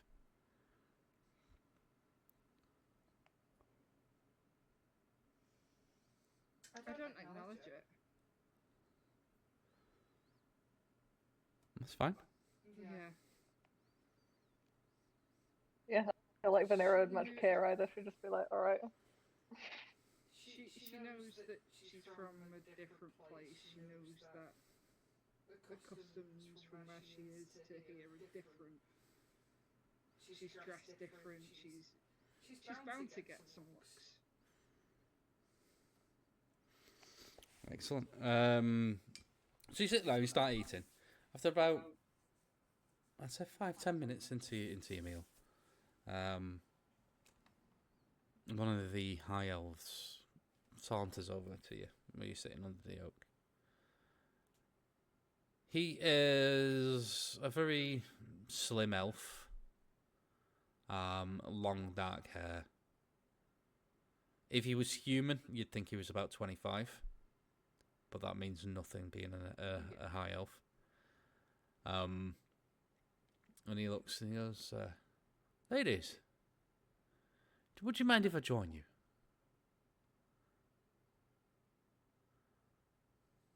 To my companion, Maeve. I don't mind. Of course you can sit there. Thank you. And he sits down next to you, and he pulls out of his he's got a little satchel, and he pulls out a satchel like some looks like greased paper, and he opens it up, and there's some like bread and some meat and stuff in there, and he starts putting it together into a sandwich. Says, looks towards the pair of you, and he goes, I don't think I've ever seen either of you in the city before. You come far?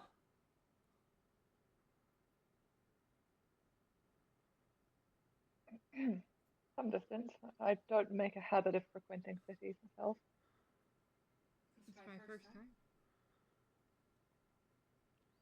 It's your first time in the city. Yeah. I was gonna say first time to this one, but that's true too. Where were you born and raised? In the woods? And he's got a slight smile on his face. You can tell that he thinks it's a joke. Yeah, of course it was. He looks at you a bit more closely and it's like, if you don't mind me saying, you're not a typical elf, are you? I don't really know. There's just something a bit different. Is that why you came to sit next to us? No, I normally come here for my 11s every day. Don't you think it's a little rude? A little what? Sorry. A little rude, V. I was talking to Vaneryra. Yes, certainly. I think so many questions warrant at least a name before we volunteer any more information. Yes, a little reciprocity. What's your name? Have you been in the city for long? Oh, I've lived here my entire life. Name. Yeah, no. Hey, you do it. Damn it! I didn't pull my list of NPC names out. I just realised.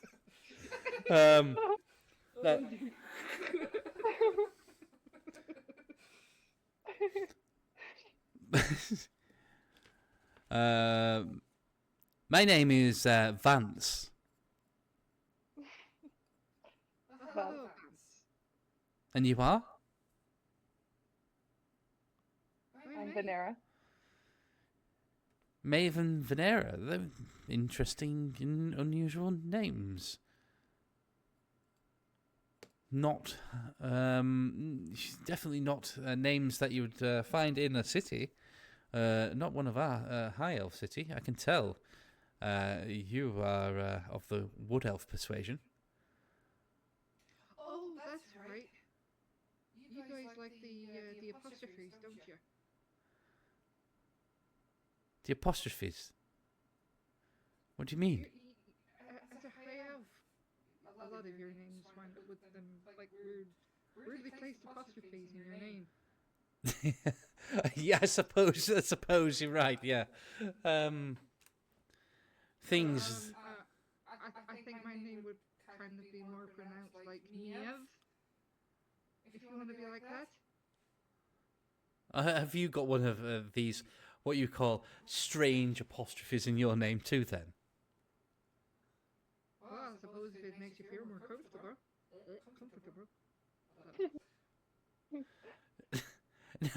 No. Honestly, if Maeve is your name, Maeve is your name. It's fine. It's nice to meet you, Maeve. Same to you, Vance.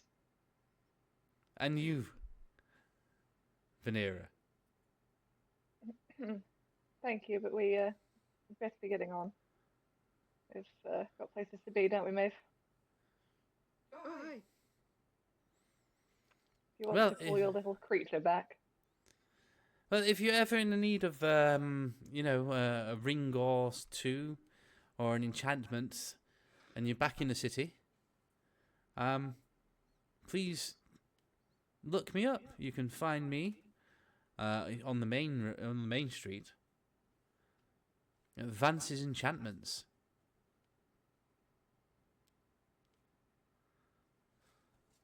Thank you. We'll bear it in mind. I'll stand up, start pushing myself off, and funnily enough, start shouting at the top of my lungs for the weasel up in the tree. Terra! Terra, you fuckface, get down here! When I said call, Maeve, I didn't mean quite that literally. Give You me. said it. All right, you shouted. Give me an animal handling check. That's an 11 plus. So it's a 12. 12. So as you're looking up at the tree, you hear this like little. I can't do weasel noises. And you look, you see Dara on a branch about 20 or 30 feet up, and you're looking at him, and you're thinking, he's going to do it, isn't he? He's going to do it. The little bastard's going to do it, and he leaps off the branch, and you see him coming straight for your head. I just thought that because he's done it so many times before. And he comes flying down, and he lands in like your mess of like copper hair, and it cushions him enough. You can tell that he's done something like this before. And he just starts making a nest in the back of your hair. You feel it all. Vaneryra's got that look on her face where, like, if she was slightly less dignified, she would be face palming right now. But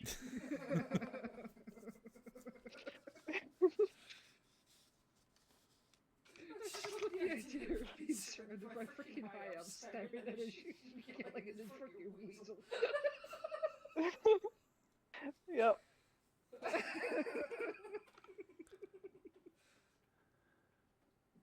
Yeah, as it lands, he's this Vance. He looks up at you and he's like, "That's quite an unusual pet you've got there." Dara, yeah, he's great. And he also has little trinkets every now and again. Well, yes. Time You for can us to see- be moving on, I think. Yeah, you can see that he's uncomfortable. we will we will leave you to your 11th in peace then. Where are we going now, Vaneryra? So, like, excitedly skipping behind you.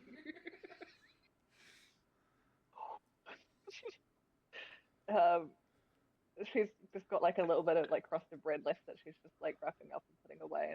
I think it's time we headed to the docks. More than enough excitement for one morning. It's been pretty exciting.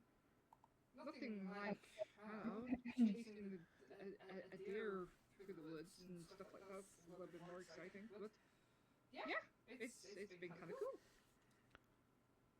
I'm glad you think so.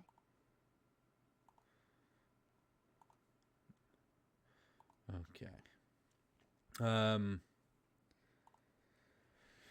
So, you head to the docks? Is that the consensus? Okay. Think so? So, as you enter the docks, you're approached by a male high elf. He is a paragon of elven grace and nobility. His presence commanding attention with an aura of serene authority. His long flowing hair cascades in golden waves down his back, catching the light and framing a face of striking beauty. He stops in front of you and bowing low. And I'll bring up a picture for you.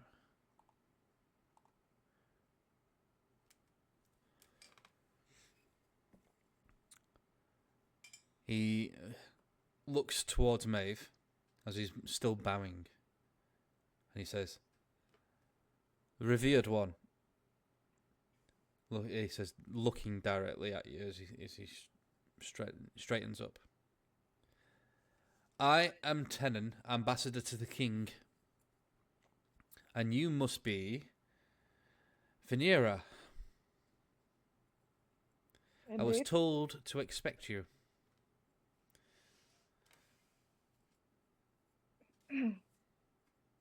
Is that so?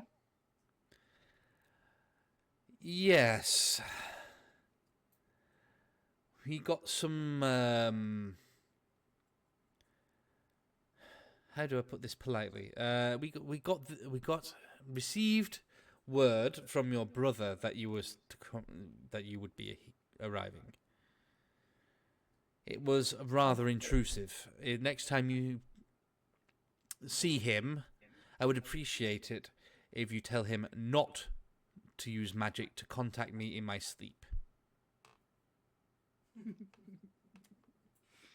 Well, when I see him next, which, well, I don't see him very often, but if I remember, I'll pass it on. And Maeve's just giggling at the thought of, somebody waking somebody else up with magic in the night. Yes, it was rather disturbing. I was resting for the night, doing my my ritual trance, and I get what I can only describe as a rather drunken voice in my head. But anyway, I assume that you are a little bit more respectable than Arden when it comes to these matters. You don't really let him know. Indeed.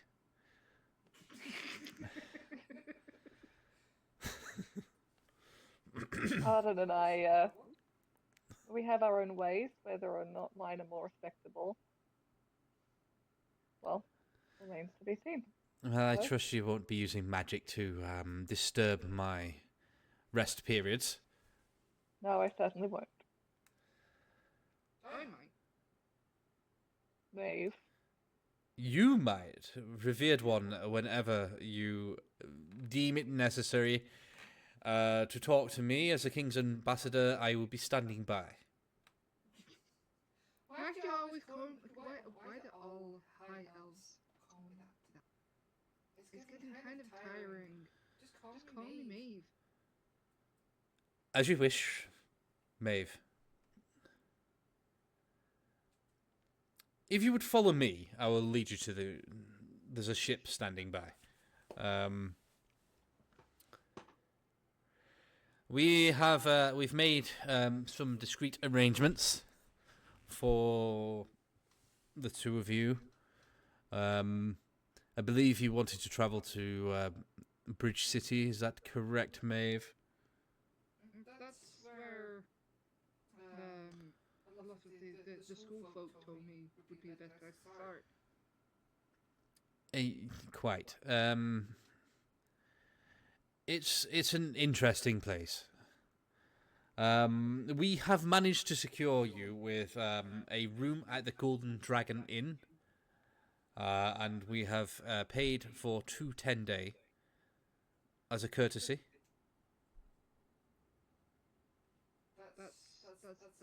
That's 20 sundials, right? Yes.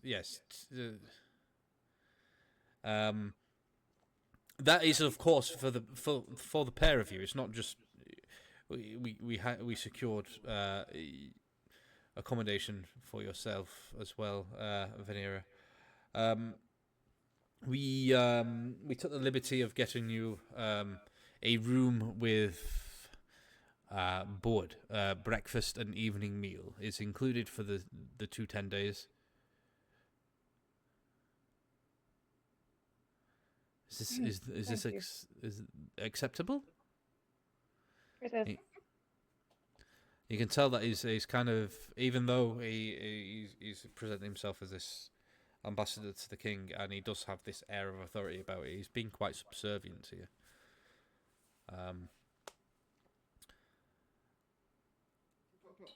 Maeve just doesn't get it. Oh, there was one other thing, Maeve, and he pulls his robe to the side, and you see that he's wearing a sword belt, and there's a long sword on it, and he unbuckles the belt, and he hands. Okay. I get what you're doing now. What? I'm sorry. I didn't realise what bedsheets were taken off.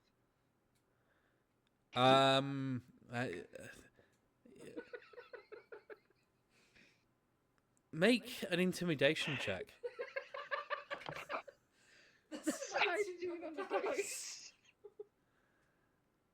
You can see he's visibly shaken by what you've said, and he's a little bit like looking around, like did anybody hear that? It's like Vaneryra has just burst out laughing at this point. She thinks it's great. no, it's a gift from my office. I do apologise. And he's still holding it out. Apologies needed. And you can see she's visibly sort of like, what have I got in my bag? She slams the bag on the floor and starts rifling through it. I ain't got nothing! No. It's a gift. You don't need to give something back. This is from my office as ambassador to you. You don't need to repay me. Just take it, Maeve. Different rules, remember? Well, if it feels so wrong, how about you repay this sword with stories of how you get on in the world?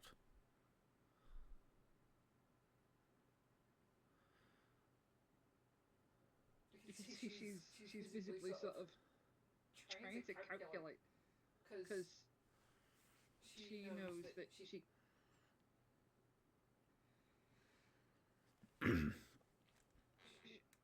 sure. I'll try my best. And she'll sort of like, Right. it's a weird thing for her. He's still holding it out. Yeah, she'll take it. As you take it, you notice it's very, very light. It's a long sword, but it's very, very light. And he says, as you may notice from the guard and the pommel, it's a mithril sword. We had it forged specially for you. It's much, much lighter than a traditional sword and faster. I think it would suit your slight frame much better than a larger sword. No insult intended. It's fine. And she starts like wiggling it around like she has no idea how the fuck to use a sword. Maeve? Maeve, if you'd like, I can teach you how to use that while we're travelling on the ship, but perhaps best it goes away for now. Excellent. If you want to do that, you can absolutely do that on the ship.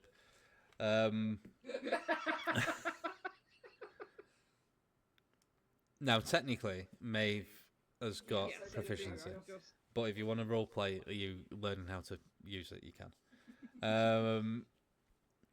So, he leads you to the gangplank of this ship.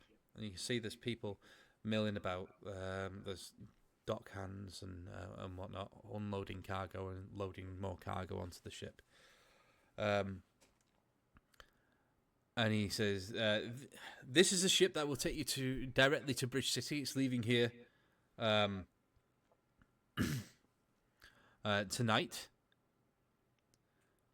in just a few hours. It's called Alora's Pride. It's a swift vessel.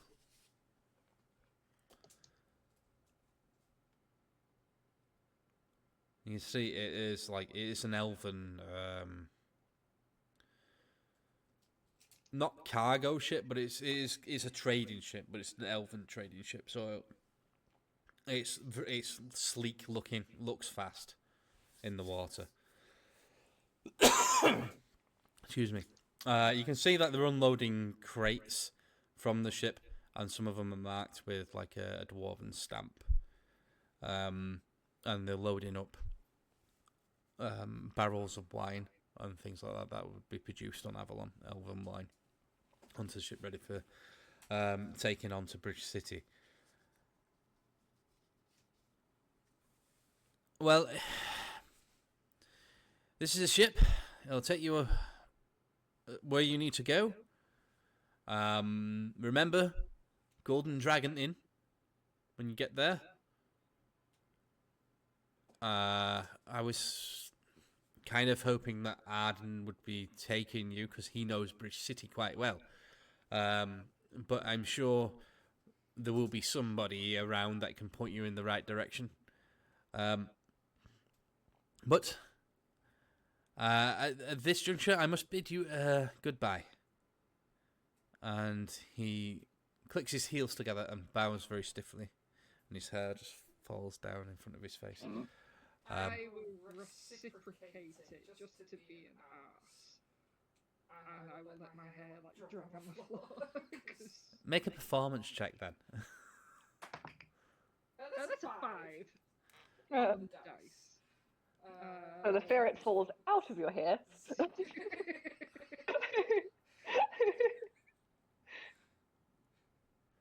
Yeah, it's a 5. Is it? It's a 5. Okay, so 5 is a 0. so you try to reciprocate this bow to be an ass, and you go too far. Your back leg slips, and you fall down onto your face.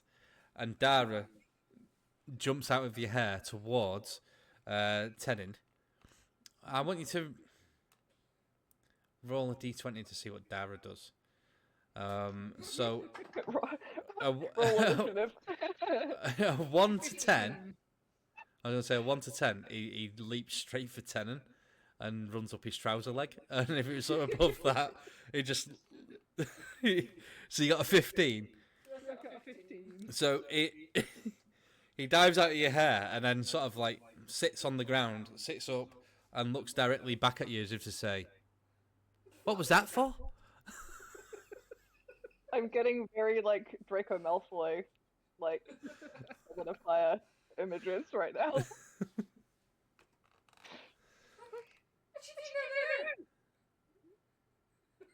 But Tenon offers you his hand to help you back up.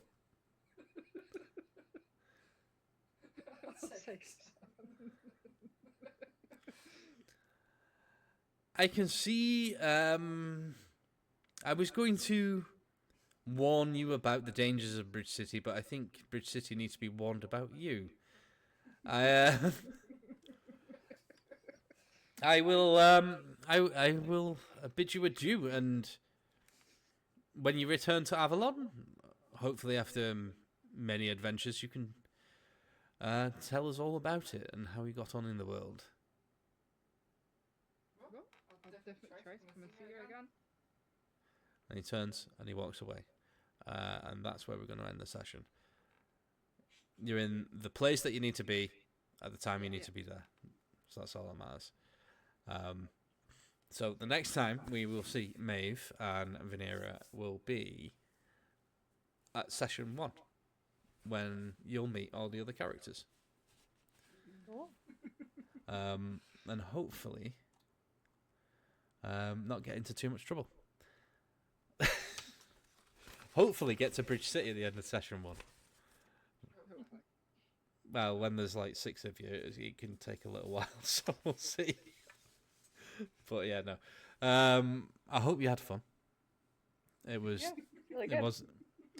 was just like a little taster, get you used to, introduce your characters to each other, give you a little bit of a dynamic, so when you meet the other characters, you two already know each other. The other guys will be having the same thing next week. So we've known each other, what, 3 or 4 weeks now? 14 days.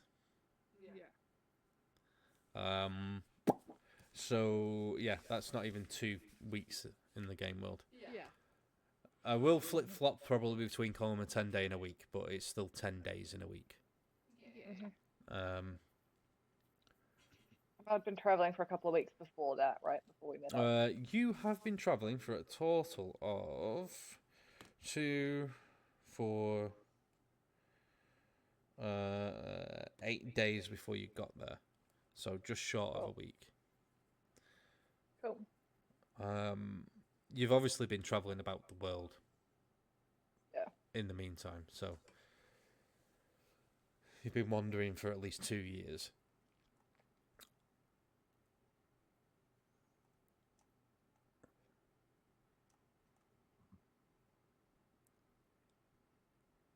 So yeah, I can see that Maeve is going to be a bit of a pain in the ass. So, How many times have I warned you? yeah, a few. And I'm hoping that Vaneryra will tame her. It's very much feeling like it's gonna be like an exhausted older sister kind of vibe. Like constantly being like kind of like part of me wants to crush your spirit just to protect you, but also you're so cute that I'm not going to, but also I'm just exhausted.